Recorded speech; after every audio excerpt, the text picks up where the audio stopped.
किसी ने बड़े कमाल की बात की है कि मेहनत इतनी खामोशी से करो कि आपकी सफलता शोर मचा दे। जी हाँ दोस्तों, मैं देवेन आपके लिए फिर एक छोटी सी कहानी लेके हूँ। बरसात का मौसम था। एक गांव में काफी दिन से बारिश नहीं हुई थी। उस गांव के सभी किसान काफी चिंतित थे। सभी ने निश्चय किया कि क्यों न भगवान इंद्र की पूजा की जाए। गांव के सभी लोग इकट्ठे हुए। भगवान इंद्र की पूजा की गई, उनके लिए हवन किया गया और पूजा में यह भी कहा गया कि अगर वह गांव में बरसात करते हैं तो वह उनके लिए फिर और एक बार पूजा करेंगे। ये सुन के भगवान इंद्र काफी खुश हुए।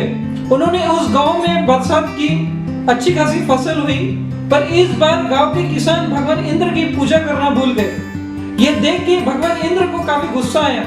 उन्होंने उस गांव के किसान की परीक्षा लेनी सोची और गांव में ऐलान कर दिया कि अब इस गांव में 12 साल तक बारिश नहीं होगी। ये सुन के गांव के सभी किसान काफी चिंता में पड़े। उन्होंने फिर से भगवान इंद्र की पूजा करना शुरू की, उनके लिए हवन करना शुरू किया, पर तब भी भगवान इंद्र नहीं माने और घोषणा की कि इस गांव में बारिश तब भी होगी जब भगवान शिव डमरू बजाएंगे।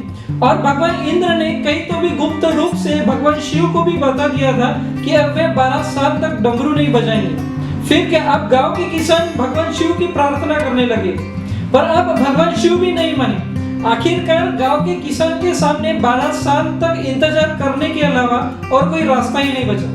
पर अब इन सब किसान के बीच में एक किसान ऐसा था जो ये सब जानते हुए भी नियमित रूप से खेत में जाता, गड्ढे करता, बीज बोता, खाद डालता, पर बारिश न होने के कारण खेत में फसल नहीं होती। करीब 3 साल तक ऐसे ही चलते रहा। गांव के किसान भी उस किसान पे हंसने लगे, उससे कहने लगे कि क्यों अपनी इतनी मेहनत बर्बाद कर रहे हो, क्यों अपना इतना वक्त बर्बाद कर रहे हो। तब उस किसान ने सभी किसान से कहा कि मैं इतनी मेहनत इसलिए कर रहा हूँ कि जब भी 12 साल बाद जब बारिश होगी तब ऐसा ना हो कि मैं खेती का काम भूल जाऊं, तब मेहनत करना भूल जाऊं। यह बात माँ पार्वती ने सुना। माँ पार्वती भगवान शिव के पास गई और भगवान शिव से कहा कि अगर आप भी 12 साल तक डमरू नहीं बजाए तो कहीं ऐसा ना हो कि आप डमरू बजाना भूल ना जाए। इस बात की अब भगवान शिव को भी चिंता होने लगी। उनको भी डर लगने लगा कि कहीं वो डमरू बजाना भूल तो नहीं गए, अब ये डमरू से आवाज आएगा भी या नहीं। यही जानने के लिए भगवान शिव ने डमरू बजा के देखा। जैसे डमरू बजाया वैसे उस गांव में बारिश हुई और जो किसान नियमित रूप से खेत में काम कर रहा था उसके खेत में फसल भी हुई।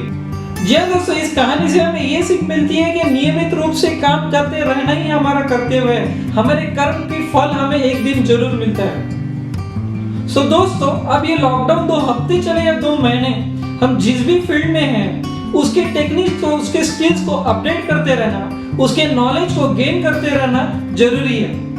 मैं देवेन कहना चाहूंगा आप सबसे, जी लो जिंदगी दिल से। धन्यवाद। और हाँ, हर रविवार सुबह 9 बजे मेरे चैनल पे फिर एक नई कहानी देखना ना भूलें। धन्यवाद।